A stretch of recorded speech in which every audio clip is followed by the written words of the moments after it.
we extend our sincere apology to you all. It was actually not our making.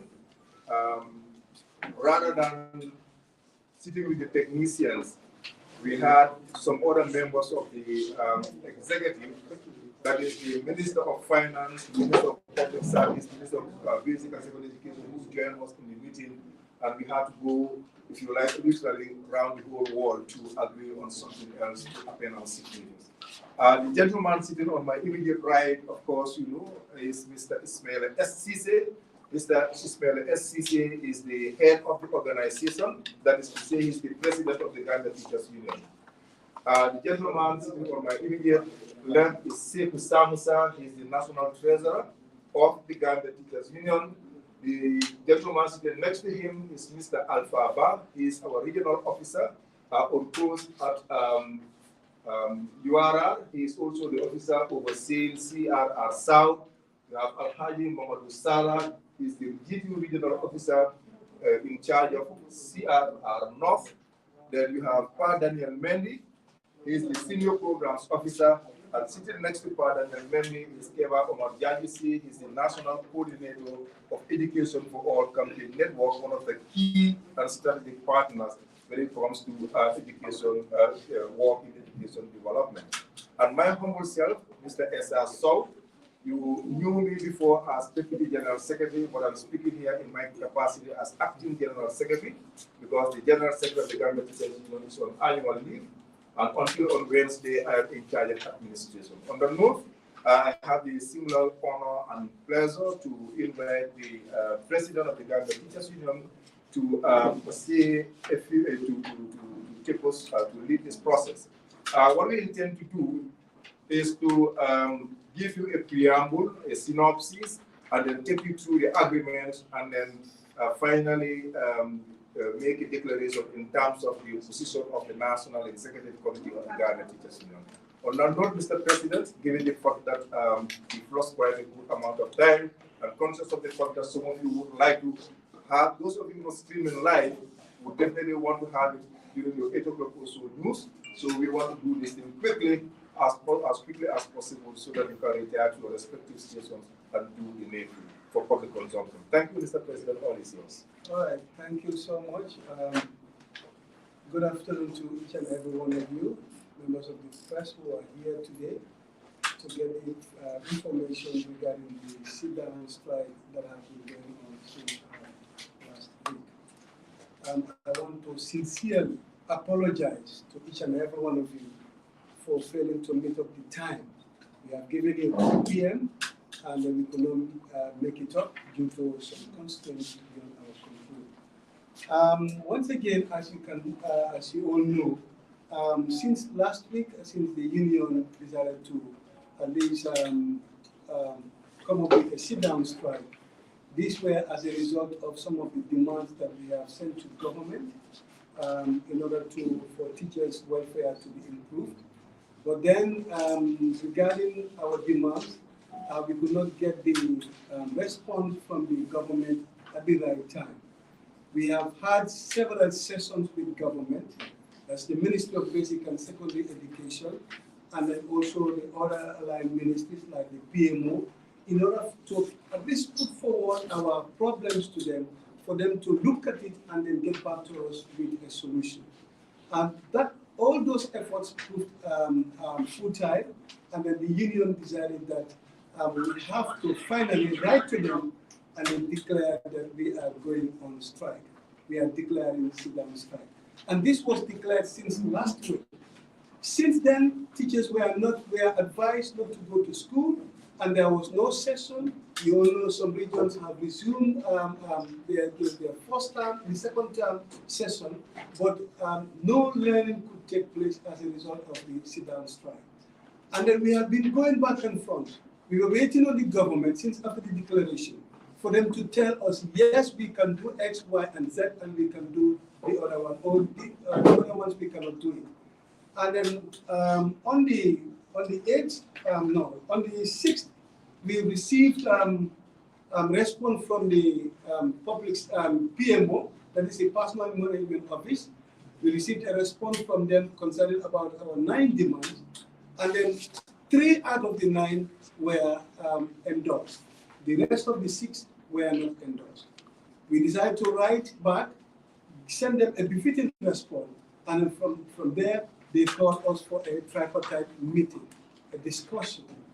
We had the discussion on Saturday, on the 7th of January, at the Gambia Teachers Union Cooperative Credit Union boardroom. We had a lengthy discussion which begins from 10 a.m. to 5 p.m. The discussions were very fruitful because we were able to at least bring forward a lot of justifications to our demands. Some were meant to be not justifiable, but we were able to justify it to them. Thanks to our technicians, the Deputy General Secretary, who was able to come up with a lot of reasons or a lot of justifications to our demands that will make them very much useful. So during that discussion, again, we agreed, we came up with agreements because there were issues that we agreed upon. And then from there, we're supposed to sign the agreement after the meeting. In attendance in that on the 7th January meeting, that is Saturday, the PSPMO was there in attendance. PS MOPSI was also there in attendance. And then PS Public Service was also there. DPS MOPSI was also there. And then DPS PMO was also in attendance. And the Minister of Basic and Secondary Education was also in attendance. Together with the GTU lieutenants, myself, the Deputy General Secretary, the Senior Program Officer, the General Manager, GTU CCO, and our Communication Officer was also in attendance. We had, like I said earlier, we had a fruitful discussion. And then that discussions, the discussions that we had, the agreements that we arrived at were supposed to be signed today. So we went back to Banjul this morning to sign the agreement, to concretize the agreement so that both parties can work on what they're supposed to do, because we are not compromising on any one of our demands. We made it very clear from the beginning that these are our demands and they must be met before we get back to school. 9 demands that we presented, and the 9 demands, thank God, were all agreed upon. So which was a plus to the union, that the demands that we have put forward to the government was able to at least accept all the demands for the union and for the teachers of the Gambia. So again, today's discussion at the Ministry of Basic and Secondary Education, wherein we're supposed to do the signing of the agreement, but other developments came up regarding certain demands that we actually agreed upon, like the 30% increment only, the 30% increment reflecting it on the allowances. The government, as before, they explained to us that yes, that was delayed, but the Deputy General Secretary will throw more light on some of the demands that we have actually agreed upon. So we had a lengthy discussion on that. We went back and forth, the union refused to accept, and then, until we were able to compromise, agree on a compromise, or we compromise on something that, yes, the union take that, and they also take the other one, and we move on. So literally, all our demands were met. So once again, I want to thank you for coming, and then I want to allow the Deputy General Secretary to go through to take you through the demands, and then from there we come up with our last word in terms of this time. Thank you. Thank you very much, Mr. President. Just quickly, like he rightly said, the initial response indicated that matters related to relocation, local relocation allowance, matters related to child allowance, and matters related to double seat allowance for regional education director staff were acknowledged and accepted during their initial response to us. So the 6th one, which we are very contentious that we have to further engage on, has to do with one. One has to do with reclassification of schools, because quite a good number of our schools in this country are not classified. So if a school is not categorized, literally speaking, no vacancy exists. And because no vacancy exists, it means the school has not been budgeted for, and therefore teachers are sentenced to 1 grade, which means teachers cannot be promoted. And this is why you see teachers teaching for 20 years, 25 years not promoted, because quite a good number of our schools for the past 20 years, I can say comfortably, we are not categorized, and therefore the government was not provided any single budget in terms of budgeting so that positions could be created for teachers to be promoted.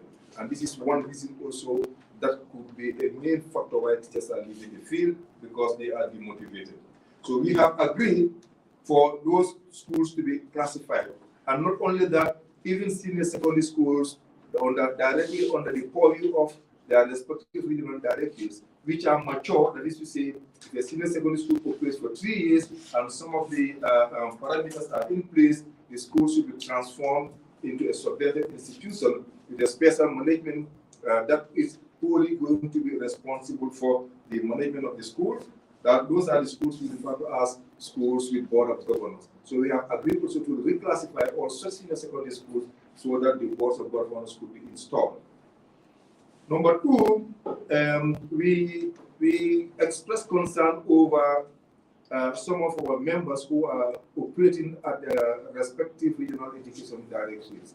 For your information, some teachers and in some instances head teachers or principals have been withdrawn from the school system and moved to different regional education directories, operating or serving as education officers or cluster managers.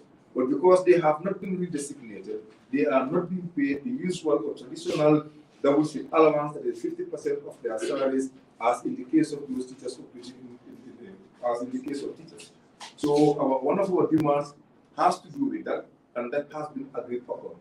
Also, we have seen caretakers and caretakers operating in various regional education directorates and within our school systems. Schools running double shift, operating double shift.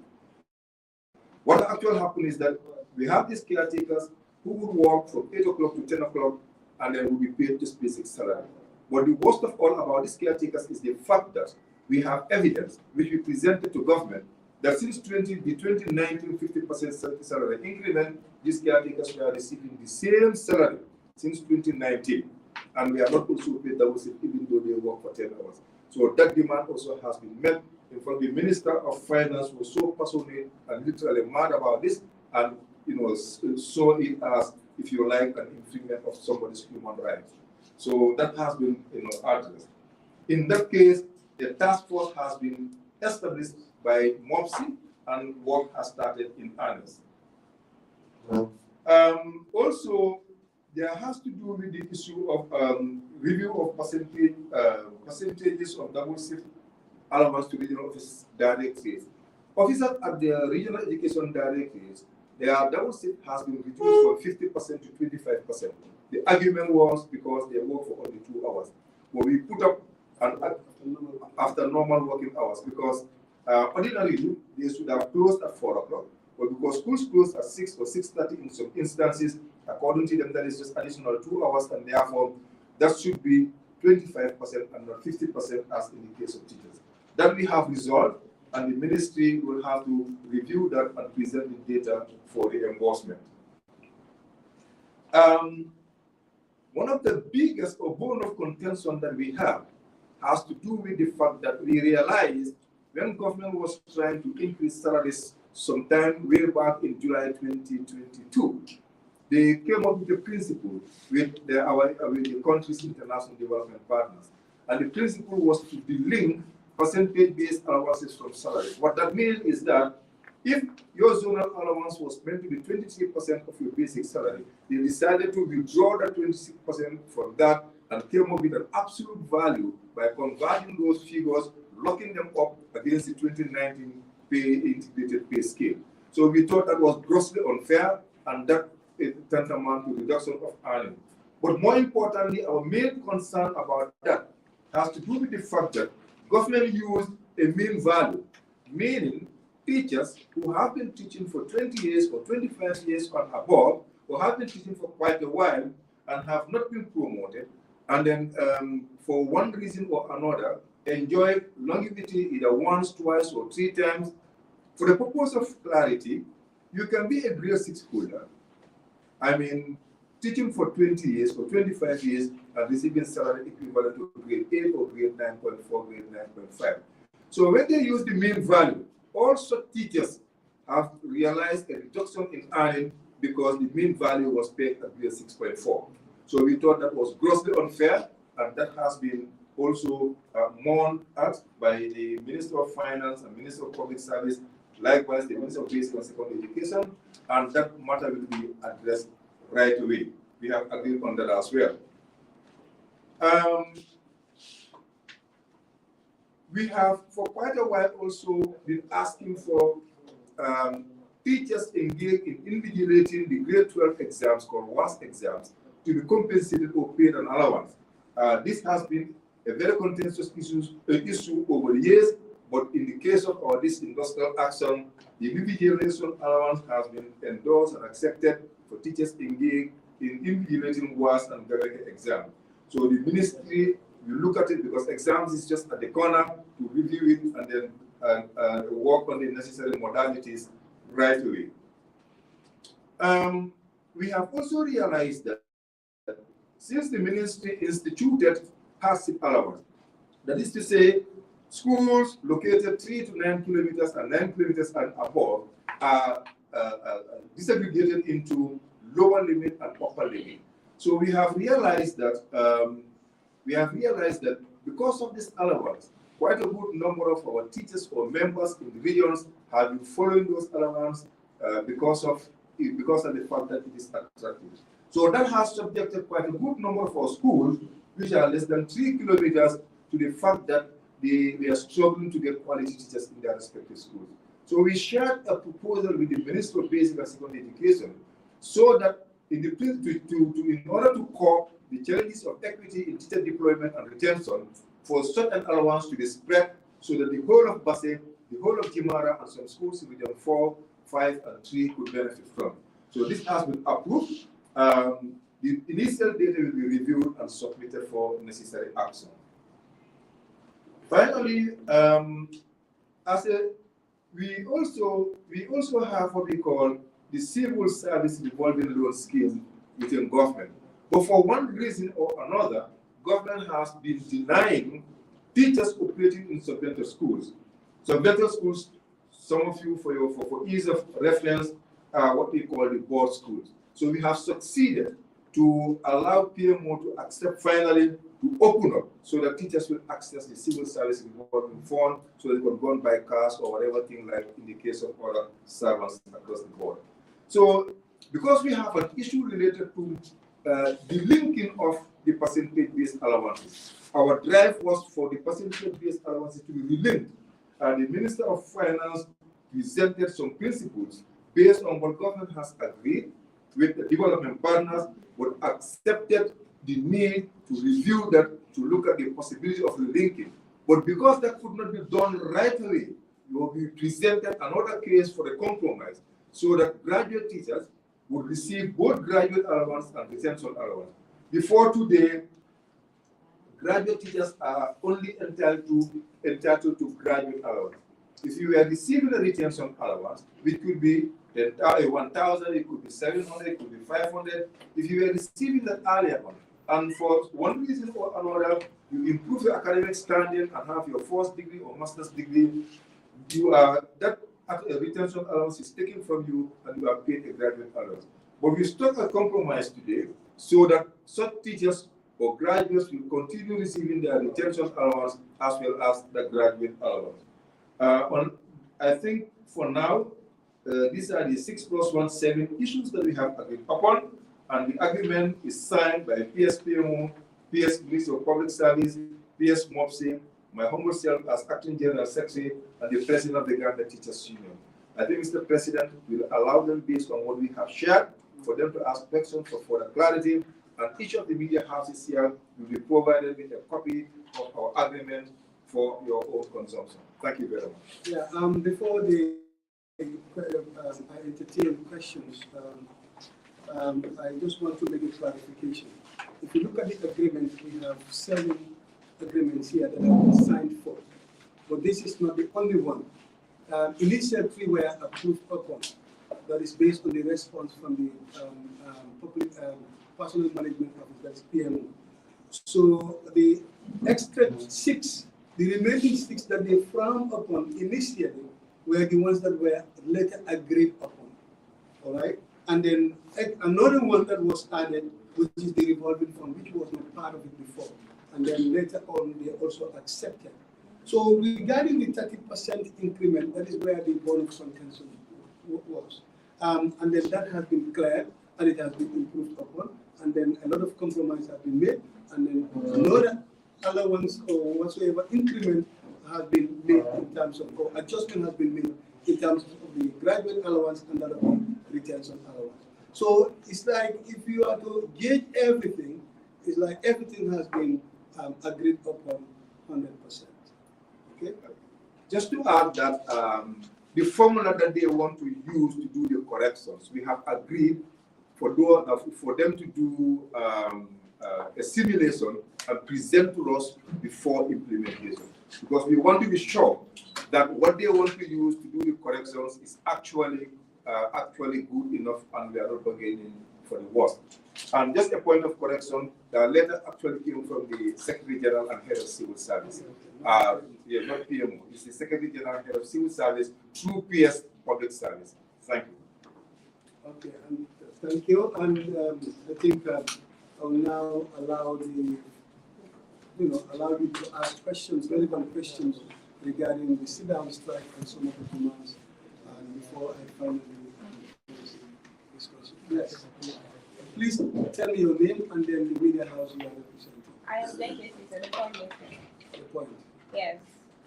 Have you agreed on a period in which these demands will be effective? And what happens if implementation fails? All right. Yeah, let me just quickly answer that before I just forget. The beauty about this demand, the agreement to these demands, is that the Gambia Teachers Union is an integral part in the fulfillment of most of these demands. Wherever you read and to say that work is in progress, the GTU has to take part in it, in the process, so that we ensure that what was agreed upon is actually going to be realized. So one can say we are part and parcel of the entire process from the beginning, and then we will continue to be part of the process until and unless we realize that yes, what they said or what we have agreed upon has been realized.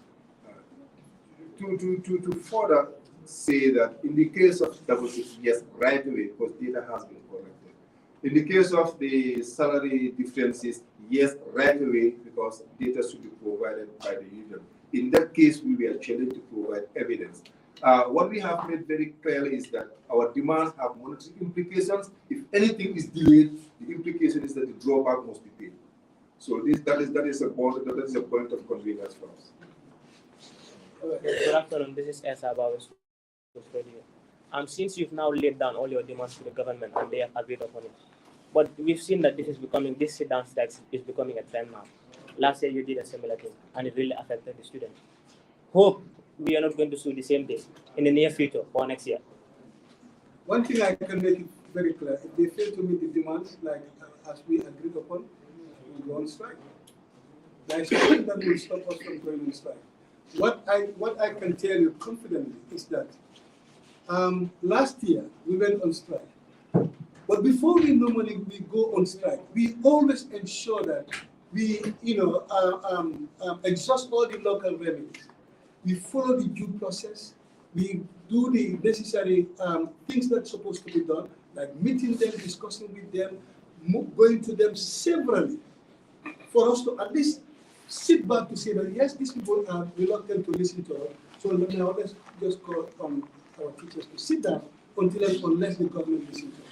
Because sometimes you have certain offices for certain areas that you will go to people and negotiate for certain things, and they will just take you back and forth. And GTU, definitely, we are very much present with the Ministry of Education, Ministry of the PMO, and whichever sector that we are dealing with. We are very much present with them. We always ensure that we follow due process before we declare the sit-down strike. This year also, we declared the sit-down strike because we were exhausted. We did all what we're supposed to do. We ensured that We even invited them here at the GTU on this very hall, or in this very hall, for a discussion. They did a presentation for 2 days. We took care of all the logistics, everything, just to ensure that we get the right information from them. But nothing changes. So therefore, we are left with no other choice but to declare a sit-down strike. Also, now that we have reached an agreement with the government, so I presume it will be business as usual starting from tomorrow in school. We'll let you. I presume that there will be business as usual. Tom, that would be a declaration. Just let me quickly say that we are not happy to go on strike. We are definitely not happy to go on strike. But part of our remit, it is a last resort. And because we have exhausted all local revenues, we have no choice. But the good thing about this meeting is the fact that we made it very clear that the government of Gambia is not communicating to its citizens which they accepted, and the Minister of Public Service has expressed his interest, concern, and hope that such things will not happen, and they have agreed now to open up their doors for dialogue in the future. So that's assuring. Okay, so are you saying that despite the agreements, you still cannot assure that it will be business as usual tomorrow? School should be resuming. No, I said we will make a declaration after this. Procedurally, that is, we will make a declaration on the position of the Gambia Teachers Union. Right now, what we are doing in terms of process is to provide clarification on the demand. When we make a declaration, we'll tell you whether the sky is blue or white. Thank you very much. Like when we came in, we drove in at the time we were on a meeting. We started meeting virtual from Banjul with the National Executive Committee members online. All right, just to get their permission, their blessings on the agreement. We have to put it to them, and they need to know it, everything, and ask questions, and we provide clarifications because we were the ones that were there during the on the agreement team. So at least we did that, and they gave their blessings. So we know we'll give you, like he said, whether the sky is blue or red, we'll just let you know. Thank you very much. All right. Okay, I have a question. Yeah. I'm Ismail Sonko from the Point News too. Today, newspapers, the government was saying, the public service officer saying that no, your sit-down strike wasn't communicated until unless they saw on social media platform that you are on sit-down strike. Anyway, I'm not going to answer that.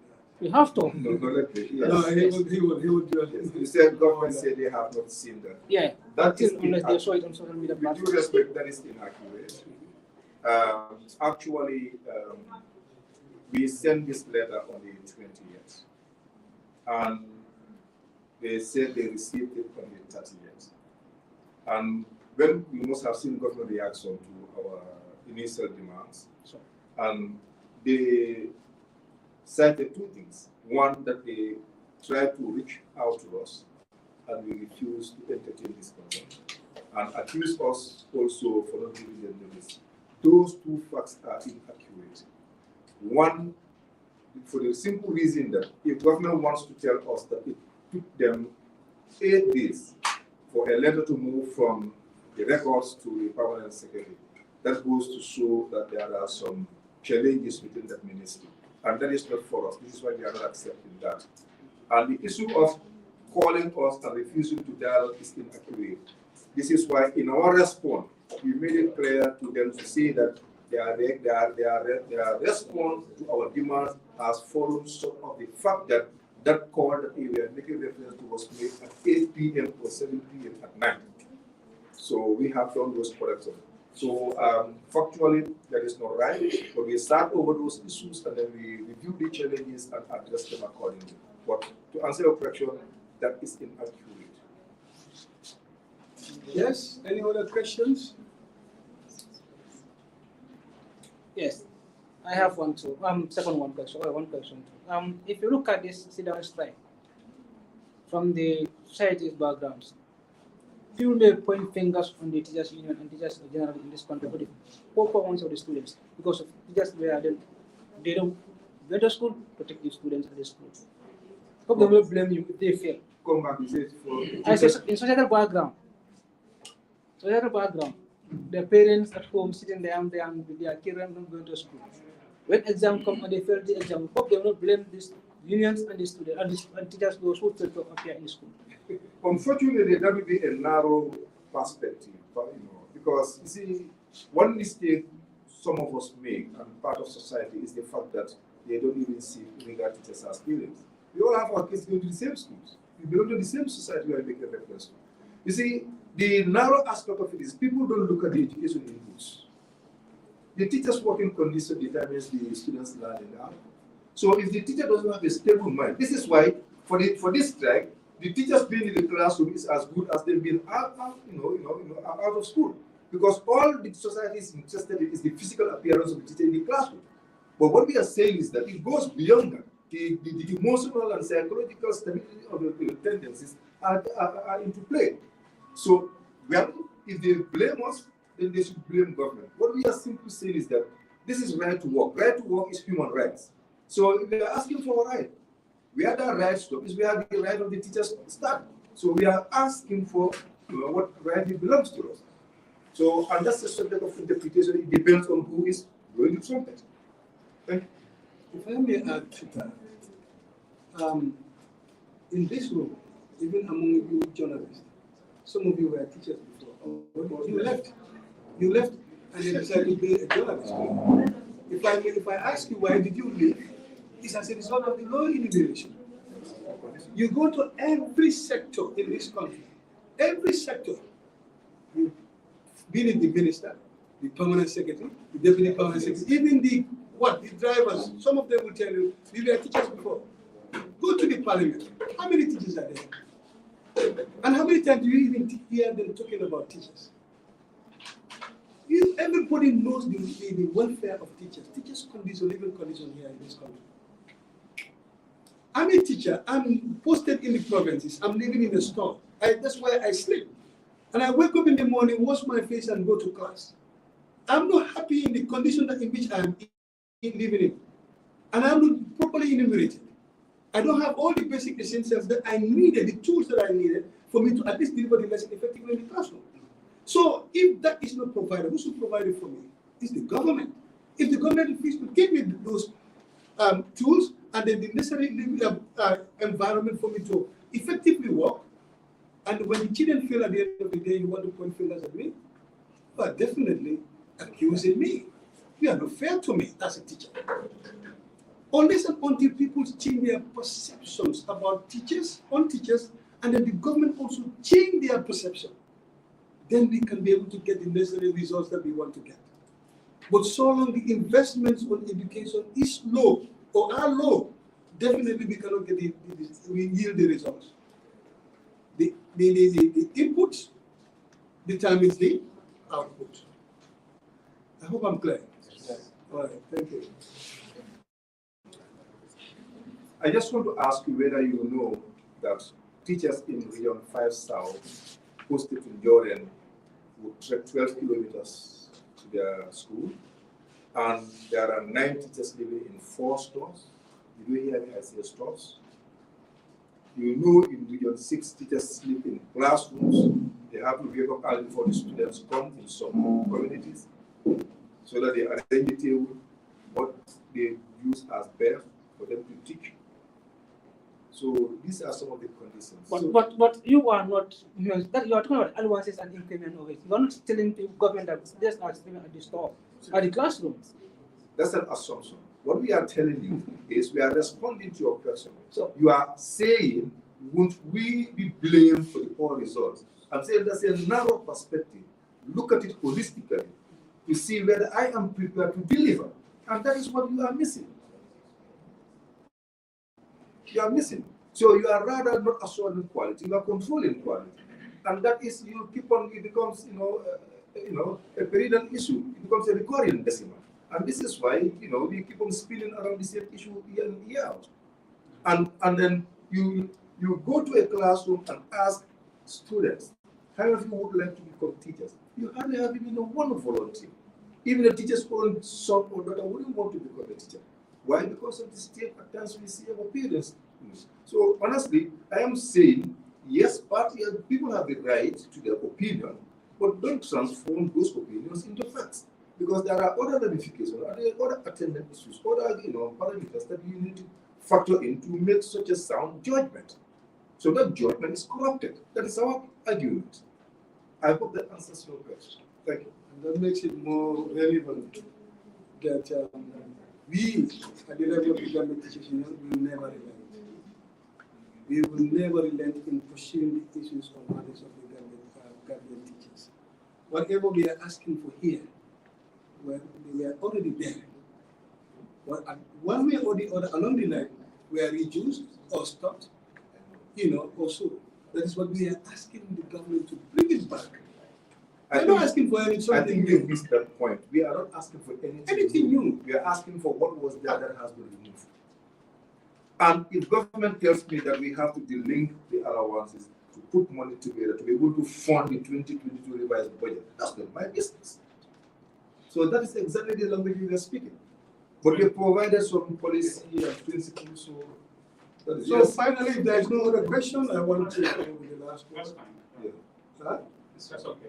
Yes, okay. So once again, I want to sincerely thank you for coming. And also I want to thank my... So I'm going to do extra declaration. Allow me to finish. Here, okay. Allow me to finish. I want to thank the National Executive Committee of the Gambia Teachers Union for being there for us, because they have always been giving us the moral support, giving us the permission to move ahead, to engage government, without which we cannot. If the National Executive Committee did not agree upon these demands, we would not have been here with you. We would have just tell you, anyway, the strike still continues. So I want to use this opportunity to actually declare that the strike is over today, with immediate effect. And I want to urge my members, the members of the Gambia Teachers Union, all the teachers in this country, to go back to work as soon as possible. The strike is over, and what is left is to work on some of these demands.